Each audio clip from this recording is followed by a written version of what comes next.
All right, well, looks like we're not getting many more people, so we'll just get started. Only a handful today, so we'll get through this pretty quickly.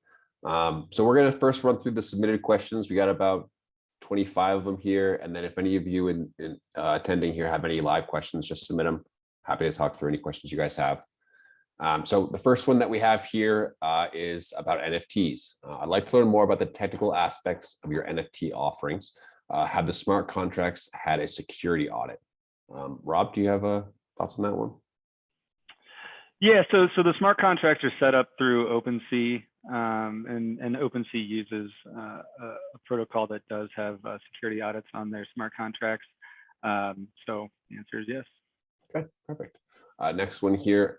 Have there been any instances where the person selling the rights may not have full rights and gets sued? What happens then? Rob, legal?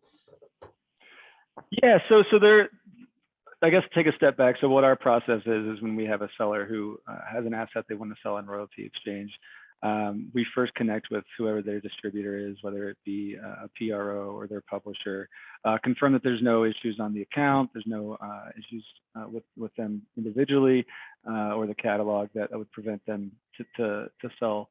But a couple times we have seen where after the fact, after the assignment's in place, their percentage share in a song ends up getting reduced because it was either registered incorrectly or another person claimed a right to it. And in that case, the buyer has a provision in the purchase agreement that is essentially a breach of contract by the seller, or I'm sorry, by the buyer, by the seller, that the buyer would then have a cause of action against them for a misrepresentation. So they have to make a bunch of representations to the buyer that they own what they say they own, and they're the sole owner of their share of the royalties. So in that case, you would have a contractual cause of action against the seller. Perfect. Next one here. What's the best bit of advice to give someone starting out? So this answer can go a couple different ways. I would say it's really important to understand the rules of the market. We do have some pretty strict rules that buyers have to adhere to. Also, make sure you have a good understanding of what it is you're buying. These are just the rights to the royalties, not copyrights. Understand what rights are included in an asset. Understand the cash flows, things like that. And then, I would say study the market, see how things behave, see the multiples things sell at, see where the activity is, just so you get an understanding of the market. Peyton, Robin, you guys have anything else to add to that? I know that we've received feedback that people, when they're starting out, they like the range of different opportunities that are presented on the platform, because we have a lot of high value, high dollar age assets, as well as smaller catalogs. So we understand, based on the feedback, that some investors see those smaller opportunities as a way to kind of dip their toe into the market, get their feet wet. Perfect. And all that kind of leads to the next question here, which is, how do I get started? And pretty much the same answer. Watch the market, make sure you understand what you're doing, find an asset you can afford, and then buy it. That's really all there is to it. Next one here. Where is the royalty certificate held? How do I know the year the royalty stream ends? Rob, you want to take that? Yeah, so there's not actually a certificate. There's no actual title document with a royalty stream. It's really just a contractual right that the seller is selling to a buyer. Now, what you do have is the purchase agreement with the seller. You do have your account with Royalty Exchange and your payment accounts that we administer payments to. So that's where you track everything that you own and all your earnings.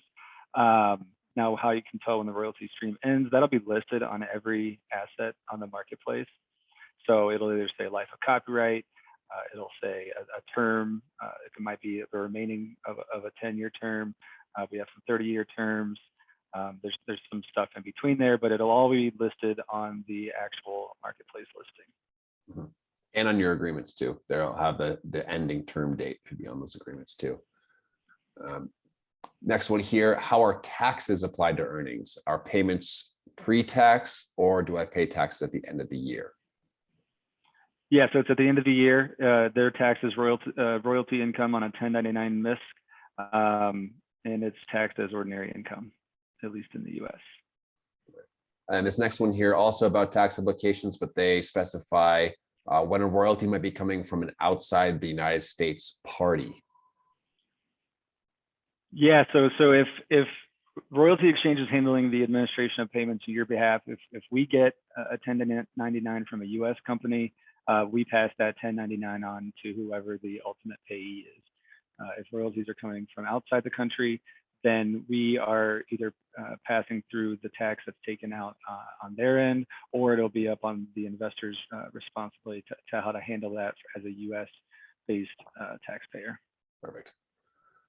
Next one here, is there an overview somewhere of the, for example, 20 biggest professional financial and strategic investors in royalty investment? Not that I'm aware of. Rob, Dayton, I don't know if you guys are aware of anything. Obviously, you can research some of the bigger funds that are out there. They make headlines quite a bit. There's a couple companies like Hypnosis, Roundhill Music, things like that. So there are a lot of big players out there. But I mean, there might be an aggregated list somewhere, but none that I'm explicitly aware of. Yeah, if you search for like a music royalty fund, a lot of public funds will pop up, or private funds, and that's probably the best way to kind of learn about those. But I don't know of anywhere that has them actually compiled. Yeah. Next one here. What's the biggest piece of advice for someone who's just starting to invest into the exchange? We've kind of covered that already. So I'd say review the recording.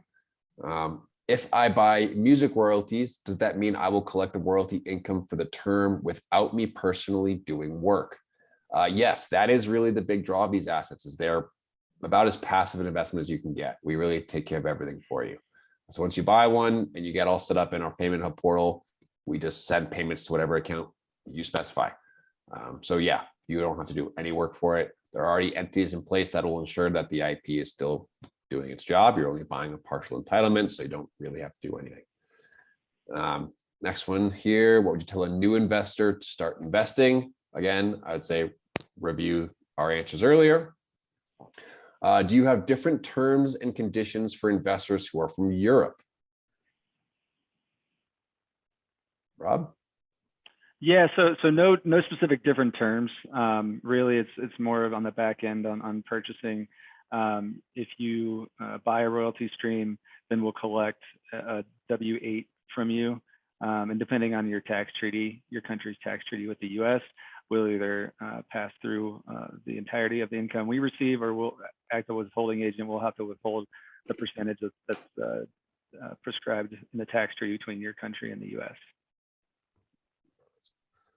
Next one here, how is the royalty income taxed if the investor is Canadian?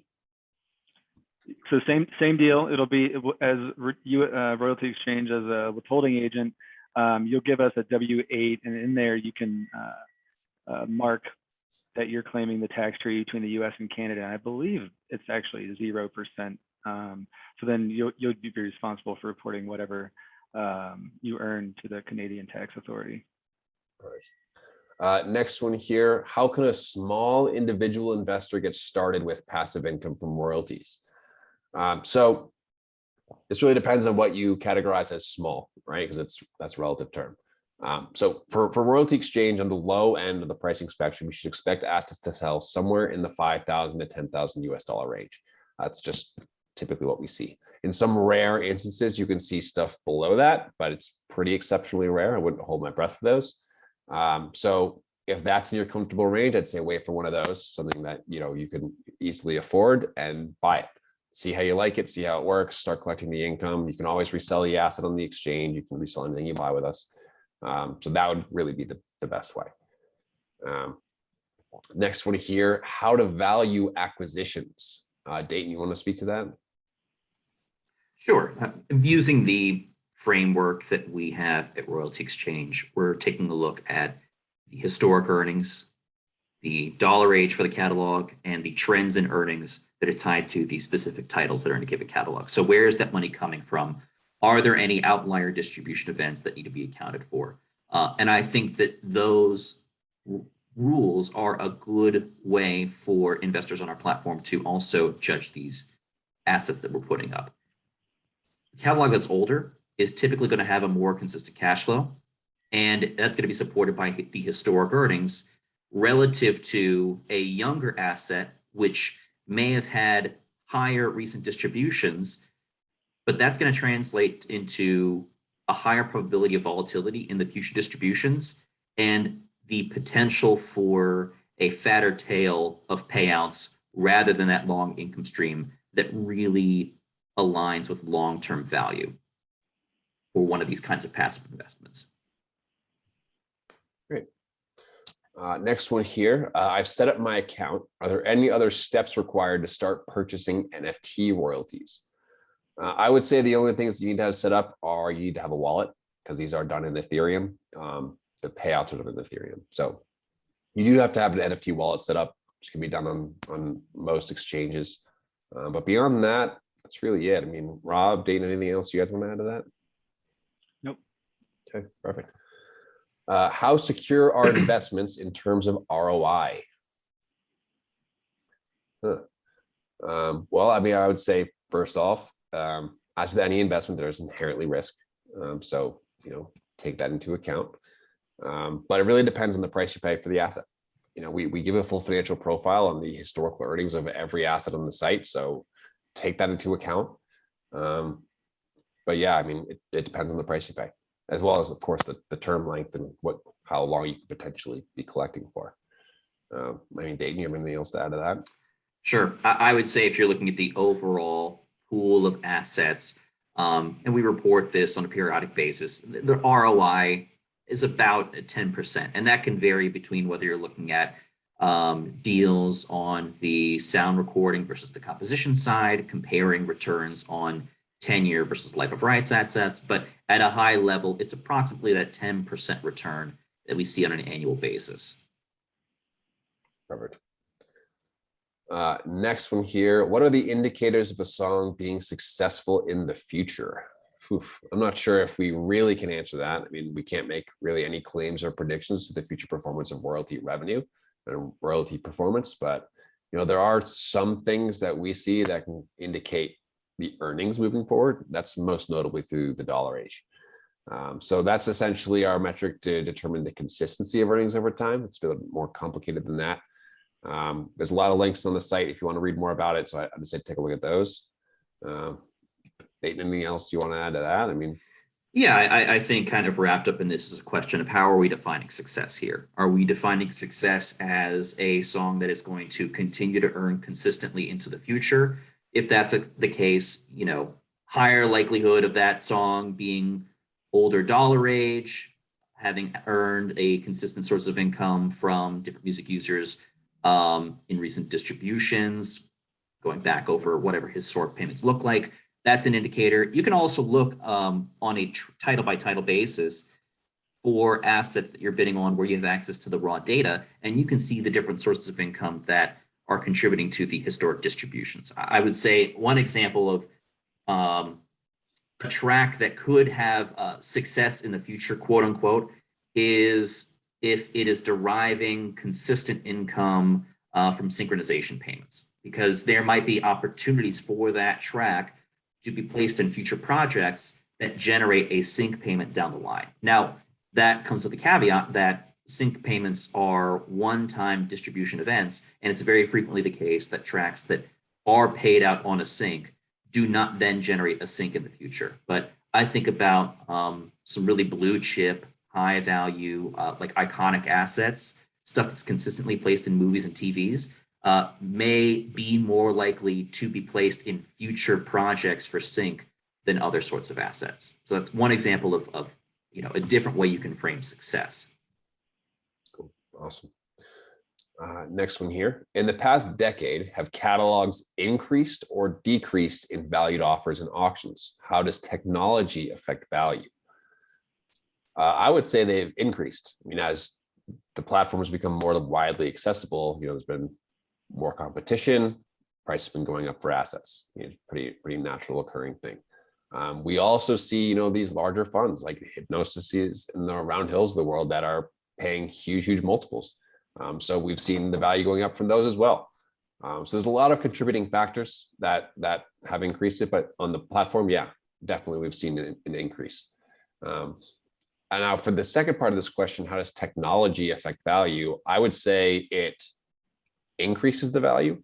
And I'm referring to technologies like social media apps like TikTok or whatever, because as these mediums of music consumption become more widely adopted, then they have to talk about the royalty payments from the use of music on these platforms with the various royalty payors.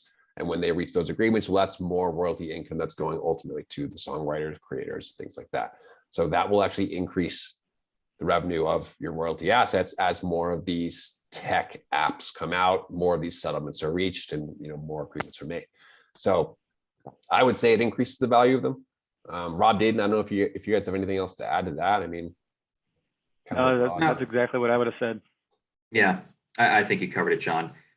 Higher adoption of investors coming into the music royalty space increases competition. That's driving up price as more people are recognizing this is a pretty valuable asset.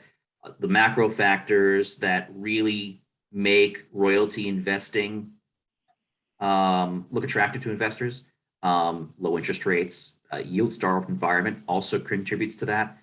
And as John pointed out, with technology, as these different services pop up, that's a new source of income.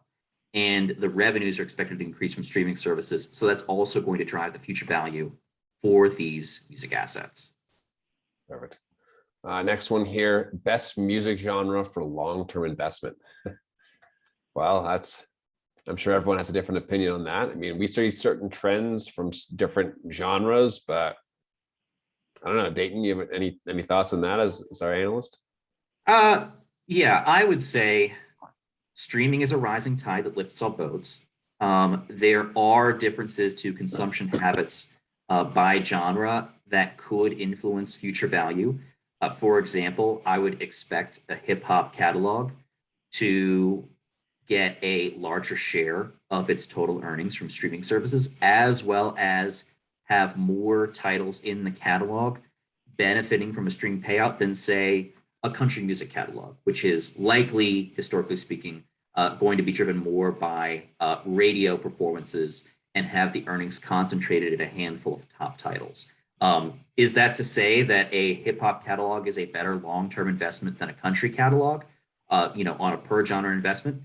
Not necessarily. I think that what you'd have to do when you're evaluating any of these kind of opportunities is take a look on a catalog by catalog, asset by asset basis, because even within specific genres, no two catalogs are exactly the same. Great. Awesome. And then the last one here, the submitted questions. How can Canadian investors participate? Wire transfer. Canadian investors can participate just like anyone else. We do have some additional payment options for international investors via TransferWise, but really all payments are made via wire transfer. So it's not exclusively for international investors. That's our method of payment. Our payments for assets are due within 2 business days of the confirmed purchase, which is why we use wire transfers that can make that timeline. So yeah, I mean, it's really the same process. Dayton, Rob, anything else you guys want to say for that? Nope. Perfect. All right, so let's dive into the submitted questions. I see there's a couple of them here. First one here, what happens with a rights challenge where another artist claims the song is a copy of their original work, like for example, Stairway to Heaven? Rob? Yeah, that Stairway to Heaven case is super interesting. And I guess, kind of for our purposes, if it turns out that you've created something that was an actual infringement on someone else's copyright, then they're going to have to go to court to make that claim. And if they're successful, then there will be some sort of resolution, whether it's a lump payment to the person who was their copyright was infringed, or giving them a credit on the song. I think kind of a one that I remember is Sam Smith's "Stay With Me."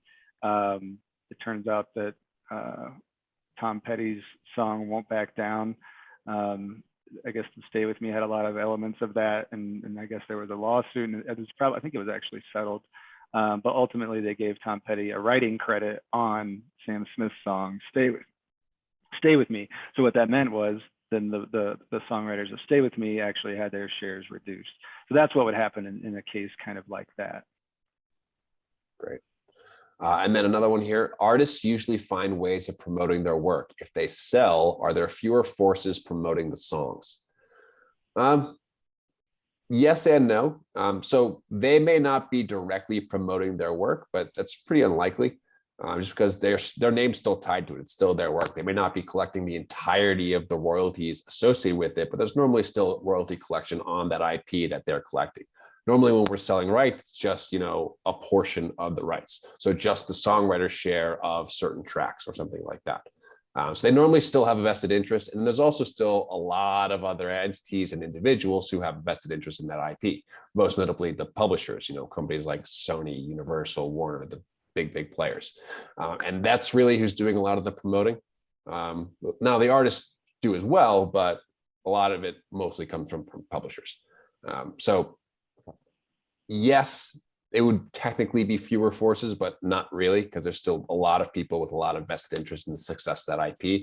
Oftentimes still the seller, since there are other royalty streams that they would be collecting on. Rob, Dayton, anything else you guys want to add to that? Yeah, I guess I would just say that it's very rare that an artist, a songwriter and artist is a true DIY where they're the only creator, they're the only distributor, and they go through a DIY distribution service. So like John said, there's always almost always other players involved that do have that interest. Right. And then another one here, can you facilitate reverse inquiries? In other words, can we work with you to try to get an artist/publisher to sell? You can let us know what you're looking for, and we're happy to reach out to the artists. But it's important to note that we are not brokers. So we'll do what we can to bring a song or artist's works to the marketplace, but it will ultimately go on the open marketplace. So we can't get it for you to purchase, but we can try and bring it to the market. So if there are artists that you'd like to see, let us know. We're happy to reach out to them and try and get in contact with them and do what we can.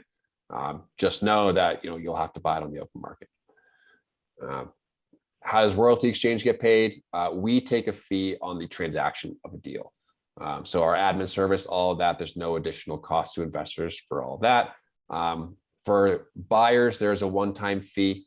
It's either $500 or 1% of the final asset sale price, whichever is higher between those two. And on the sell side, if you are reselling an asset you purchased through the exchange, your fee would be 8% of that final asset sale price. If you were selling at auction, it'd be 15%. So it depends on the medium of sale. That's our general fee structure.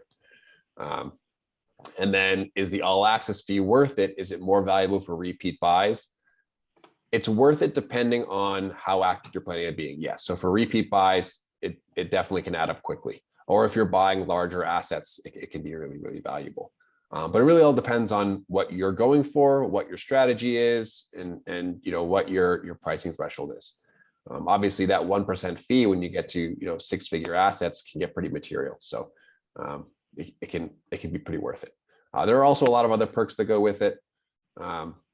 Things like if you open an auction, not only do you get the fee waived as an all access member, but you also get a discount for the equivalent of what you would have paid in the fee. So there's a lot of other perks that go with it. Can royalty exchange employees buy and sell rights from their own portfolio? No, we are not allowed to participate in the marketplace. We're not allowed to. Obviously, it would look pretty shady if we, having put together these deals, we're competing with investors participating in the platform. So yeah, we can't participate. Then I do see there's a chat here as well. Follow-up question to valuation. Any ideas on discount rates investors are using if doing DCF? Any sources? I'm not sure what DCF is. Rob? Discounted cash flows. Oh, okay. Yeah. Yeah. I unfortunately, I can't speak to the rates that other investors are using when they are doing their discounted cash flows analysis. Okay. Great. And that seems to be all of it. Any last questions while we have everyone here? Please submit them in the Q&A. I'll give you guys a minute just to think up last stuff, but if not, then we're probably going to conclude this office hours. So we'll wait just another minute here. If nothing else.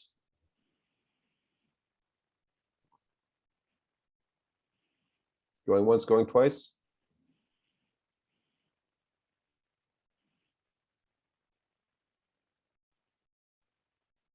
Okay. All right. Well, thank you, everyone. Once again, my name is John Gessel. I'm our client relations coordinator here with Dayton O'Connor, our lead analyst, Rob Bernhardt, our corporate counsel.